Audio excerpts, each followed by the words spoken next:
Now we're moving on to look at Juneteenth, and I'm going to bring Mommy in right about now because we're going to start with the Juneteenth discussions. But quick one that I want to mention that yesterday, a president of the United States, what? Stop!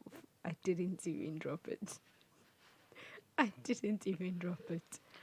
The president of the United States of America, we're talking about Joe Biden, actually passed. He made it a federal holiday. We're talking about Juneteenth. I think this is great news.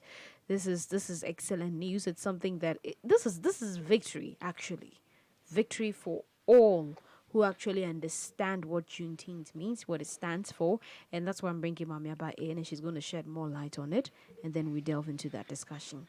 Miss Maud. I think it's great because for a celebration as big as that, marking a very great day in the history of the United States of America, I think is long overdue. Me myself, it shocked me. But then I'm happy that it's happened because as much as it shocked me, we're also not surprised because of the things that were happening. So I'm happy that at long last it has happened. Yeah, so a little bit of history. Hafiz, do you want to do it or should I do it for you today? Hafiz, please do Have at it. it. Okay, so on the 19th of June 1865, months after the northern U.S. states defeated the South in a civil war fought over slavery, that is, enslaved African Americans in Galveston, Texas, they were told they were free. The day became known as Juneteenth, a word created by joining the words June and then 19 together. And the liberation of enslaved people in Texas came more than 2.5 years after President Abraham Lincoln issued the Emancipation Proclamation declaring all enslaved people in the rebellious states to be free. And already 49 states and Washington, D.C. formally recognized Juneteenth as a state or a ceremonial holiday. However, South Dakota is the last remaining state to recognize this day as a ceremonial holiday. Okay, why haven't they done that? I think we'd have to look for the mayor and ask him that. The senator or something like that. But I think this is a great day. Even not even just in the history of the in the history of the world. Because we know about slavery. Yeah, We know what slavery did. that's true. We know the toll that slavery took on the African continent and the people that were taken. Yeah. So for a day that ended all of that is one of the greatest days in the world. It's more like a global Independence Day. Because I think even recently I saw a post where they said Beyonce actually paid reference to the Igbo landing in one of her music videos. I think Love Drought. And then I went back to read on it and it just I knew about it, but you reading didn't on get- it again, no, like reading on it, it's just like it's like every time you read it, it tends to break your heart all over again. Where people had to choose between being slaves, and being taking enslaved, and drowning. and death. So it's like rather than become slaves or be enslaved in a land I did not know about, I'd rather take my life. They did it with pride too. It's just, I mean, It's sad. It's sad. When I actually first saw, the painting, there's a painting where you get to see the chains on their necks and their heads above the water. And as they're just all going through the water, it's like, they're singing and chanting their Igbo song. There's this thing their chief actually did. He actually led them in a setting song before they actually did all just send themselves down beneath the water. Slavery. Juneteenth is it's more like a rainbow at the end of this whole dark cloud that is something they've seen, and I'm happy that the president actually has passed it into law. Sometimes I just don't get the people who feel like they're tired and sick of the talks of slavery. I just don't get it. I just don't get them. Hafiz. Yeah. Uh, you guys, eh? Anyway, so but talking about Juneteenth, Maud has covered the basics, but I mean, we're talking about the proclamation of the end of slavery, especially in Texas. Yeah. Yeah. Now we are talking of an event that happened in 1865. Now here's the thing: when you look at the Emancipation Proclamation done by Abraham Lincoln, that happened in somewhere in 1863, 2 years before. So just take a look at this. In 1864, so in 1863, this was done, but Texas had to wait two Still, yeah. years later before they told African American slaves that they were free. So what were they doing? They were just adamant, or what? What exactly was they hold up for? We're like making the best use or what? Yes. But when you read through African American history with slavery and everything, you see they when you think you've seen it all, you just read up something and it just puts a sour taste in your mouth. I mean, it just keeps going and going and going, and you're like, so when exactly did the atrocities end? Because you see, the thing is, this whole proclamation was done in somewhere in the 18s and whatnot. But long after that, when this whole signing was done, People were still. people were still going through trouble, just simply because they were dark skinned. Yes. Till date, we still see it in certain other forms. I mean, recently, and this whole date has gained prominence because of recent happenings with George Floyd and everything. So we've seen all these things keep happening in one way or the other. So it hasn't stopped. Yes. So that's why I was just about to question. So what's the excitement about? I mean, it's still America. We haven't seen all of whatever the reforms that we expect to see to help our African American brothers live a decent life, and we haven't seen it. It's just one rhetoric or the other. Come out and put out speeches and take pictures, and that's it. That's all that happens. I remember reading up recently, and I chanced on this interesting bit of history regarding African American women in in I think in the World War One thereabout. Now during the World War One, the men would go out there to fight, and what it meant was that the women would stay back, and black women primarily were nannies and housekeepers, and this was the job they did whilst their husbands were at home. So this time they were away, they wanted to stay back, take care of their own kids. Now, in somewhere in a place called Greenville, in South Carolina, now white families protested. Why? Because they were like their husbands are away and they needed people to do these jobs. They didn't understand why black women were sitting at home and not coming to cook for them, do their laundry and all that. So it had to take the city council to put out a certain ordinance instructing, basically instructing or ordering black women to go out there and do these jobs.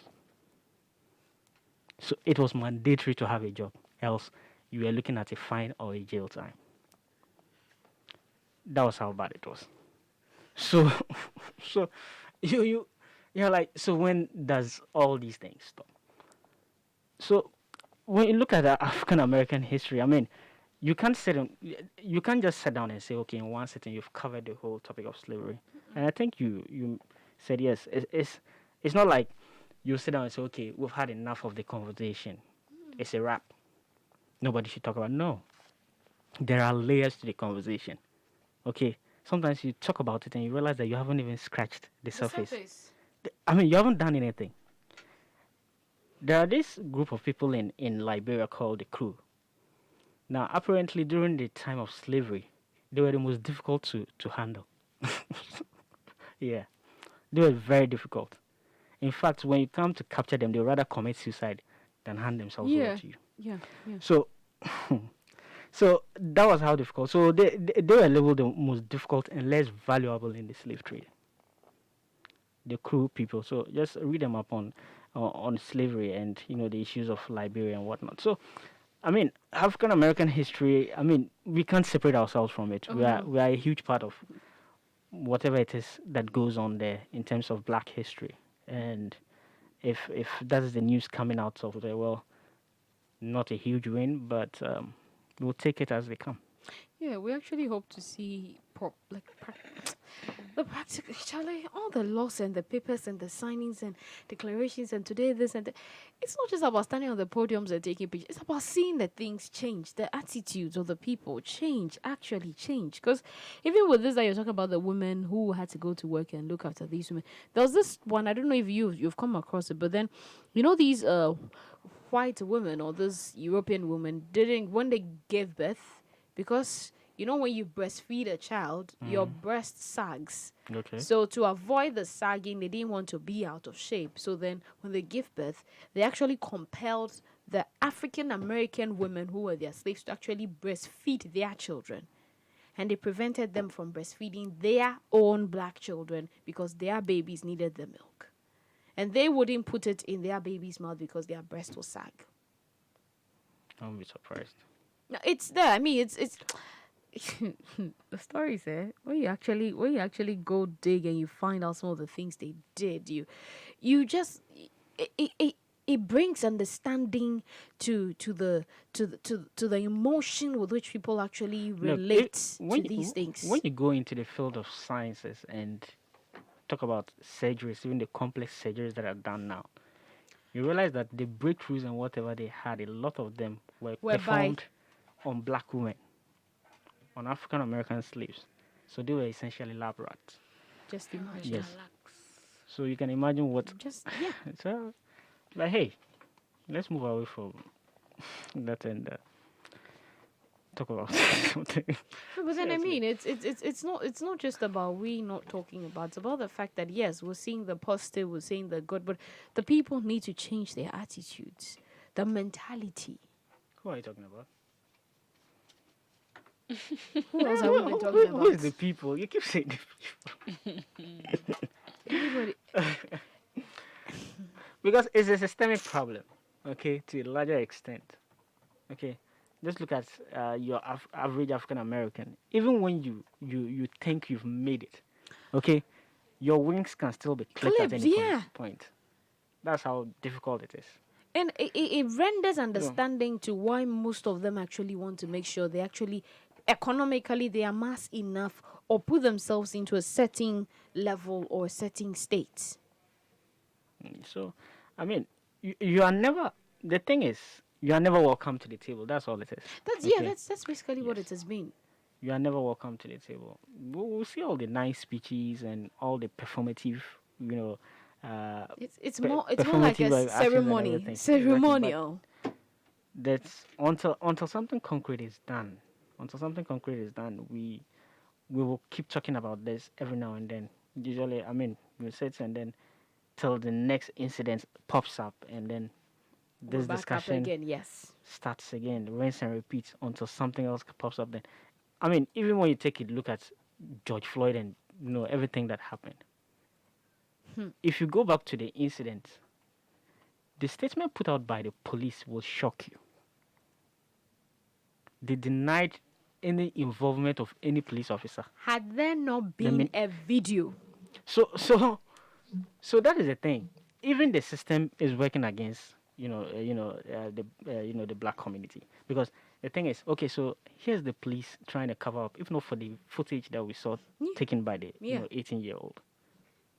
So what it means is that even the police can't be trusted. You can't trust the statement coming Oh, from and them. it's something they've done before. It's it's not not like just that was before, the first over and time. over Because again. I recently saw a video where apparently this guy was handcuffed by the hands and the legs, and then he was dragged on Yeah, the floor. you mentioned that. And according to the reports the police gave to his family, they said he died from a car crash that happened when his car hits a tree on impact. Charlie. Meanwhile, This man was alive. He wasn't involved in a car crash. He was actually pulled out of the car, tased so many times, handcuffed by the hands and the legs, and dragged on the floor. how do you do this to a fellow human being? I mean, even I think when we talk about Brazil's own, when we actually talked about the fact that they actually took a group of young black guys up to a certain hill there, they killed them, just shot the young men like that and left them. it's You see all of these things, and then when you have family and you have friends living abroad, you just pray. Yeah. The next headline will not be of your brother or that cousin or that friend you know. when the men actually step out there to go to work, and then their wives are praying that they should come back home safe. Their sisters are praying. Their mothers are. Look at this young boy that was on the phone with his mother. The one that was pulled over recently. Is it Yeah, Devon? the one that was shot with a taser. Yes. Yeah, he A was gun. killed. What? It was a taser. It wasn't a taser. She said she wanted to. She said she was going She for the shot the taser, guy but she with a picked a taser. gun. She actually picked a gun. I said she was going for a taser. Yes, and she picked a So- gun. He was shot with a taser. It's just like, how do you not know what you're holding is a gun when you're pulling a trigger? Does a taser have a trigger? It's just like, Even the sound. No, some are designed in the form of a gun. Oh, So yes, maybe it's the color that you'd say okay, fine. And somebody's besides, holding a knife, a comb, and you think it's a gun. But No. you pull out a taser in your head. You No, pull out a I'm gun not and you- making a case for the police officer, because at the end of the day, even the way they put it on their hooks, I mean, Yeah. the gun is supposed to be on your dominant hand, which is if it's right, You're then right-handed, on the yeah. right, and the taser is supposed to be on the opposite, which is the left. So if your dominant is left, which means your taser is going to be on the right. Yes. So yeah, so whatever explanation she offered, I mean, it just didn't add up. So It doesn't I guess that was justify. why she was getting a lot of flack for the way the whole incident turned out. for killing the guy with the taser. Mad, it's not. It's not. I just feel that, I mean, yes, we can say okay, we're getting somewhere, but let's hope we see better and do better. And occasionally, after George Floyd, after everything, the march and everything, you actually would think that wouldn't be seeing such cases like that. But then it's like one here, But one there, okay, one here, one there. Let's let's move away from all the sad bits and looking at how it is celebrated. Yeah. Yes, I think in previous events before COVID, you would find them organizing parades and all kinds of parties and everything. But we are not in normal times, so I think this time around it's going to be on an individual basis, or small gatherings. That is, especially in Texas, and some would hold lectures or virtual talks to revisit some of these very difficult conversations, Yeah. because it's the only way the younger generation would learn. Yes. Because I mean, having to tell your 10 or 15-year-old this is the way you should behave when you see a cop, I mean, it's not something any parent want to yeah. continue teaching their kids. It's, I mean, the police should be your friend. They say the police should be the ones you run to when you're in When you're in danger. trouble, yeah. Yes, but at a time where, as a black kid in America, you see them and you're supposed to observe certain etiquettes. That's troubling. That's very troubling. And what besides if you don't know any of these and make certain movements, then you have a police officer that is justified to pull the trigger, and then he still has a law on his side. Yeah. That's the difficult part. And unless, of course, you can prove beyond any reasonable doubt, I'm sorry, I mean, you're just going to become a statistic, and that's the worrying bit. And even at times, you don't even have to go out. You're talking about the case of Breonna Taylor. And then there was In this the lady comfort who of her was room. playing a video game with the nephew, small boy, and then they just shot through Yes. the window. So she was in a room, and what happened? And there was this woman that I read on today. She was called Catherine Johnston, and she was shot 89 times in the comfort of her home.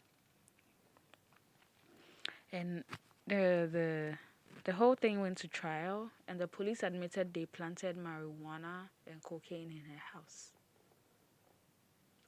Who planted? They, The police. yeah.